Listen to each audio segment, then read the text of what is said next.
விஷயம் மட்டும் சொல்லிடுறேன். நம்மக்கிட்ட ஒரு மெயின் கான்செப்ட் என்னன்னா, பணம் இருந்தால் மட்டும்தான் சந்தோஷமாக இருக்க முடியும் அப்படின்னு நம்ம ஒரு சிந்தனையை நமக்குள்ளே நம்மளை அறியாமையே புகுத்திட்டோம். குழந்தையா இருந்தாலும் சரி, பெரியவங்களாக இருந்தாலும் சரி, பணம் இருந்தால் நல்லா இருக்கலாம், பணம் இருந்தால் நல்ல படிப்பு, பணம் இருந்தால் நல்ல வேலை, பணம் இருந்தால் நல்ல கல்யாணம், பணம் இருந்தால் நல்ல தொழில், பணம் இருந்தால் மட்டும்தான் சந்தோஷமாக வாழ முடியும்னு நாமே உருவாக்கி கொண்டோம். ஆனால் இந்த பணம் எப்படி வருது, எப்படி செலவழியுது அப்படிங்கிறதுலே தான் உண்மையான மகிழ்ச்சி இருக்கிறது என்பதை நம்ம புரிஞ்சுக்கணும்.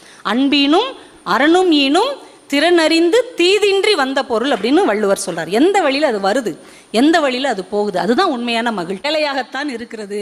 அப்படிப்பட்ட பணம் நிச்சயமாக மகிழ்ச்சி தராது. குறைவான பணமாக இருந்தாலும் கூட நியாயமான முறையில் சம்பாதிக்கப்பட்டு நியாயமான முறையில் செலவழிக்கப்படுகிற பணம் தான் உண்மையான பணம் என்பதை புரிந்து கொண்டால் இந்த வாழ்க்கை மகிழ்ச்சியாக இருக்கும். ஏன்னா இந்த வாழ்க்கை ஒரு செகண்ட்ல தடம் மாறிவிடக்கூடியது, தடுமாறக்கூடியது. அதை புரிஞ்சிட்டோம்னாலே நம்ம வாழ்க்கை நிம்மதியா இருக்கு.